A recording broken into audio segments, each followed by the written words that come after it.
ಸರಿಯಾದ ಚಪ್ಪಾಳೆ. ಎರಡನೇ ತಂಡದವರಿಗೆ ನೇರ ಪ್ರಶ್ನೆ.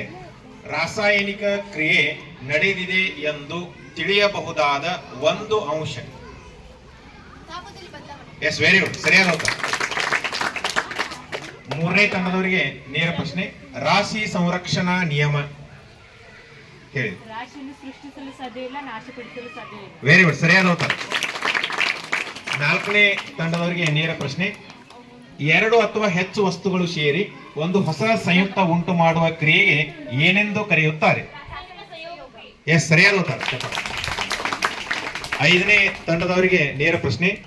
ಉತ್ಪನ್ನಗಳೊಂದಿಗೆ ಉಷ್ಣ ಹೀರಿಕೆಯಾಗುವ ಕ್ರಿಯೆಗೆ ಏನೆಂದು ಕರೆಯುತ್ತಾರೆ? ಉಷ್ಣ ಹೀರಿಕೆಯಾಗುವ ಕ್ರಿಯೆ. ಉಷ್ಣ ಹೀರಿಕೆಯಾಗುವ ಕ್ರಿಯೆಗೆ ಏನಂತ ಕರೀತಾರೆ? ತಪ್ಪು.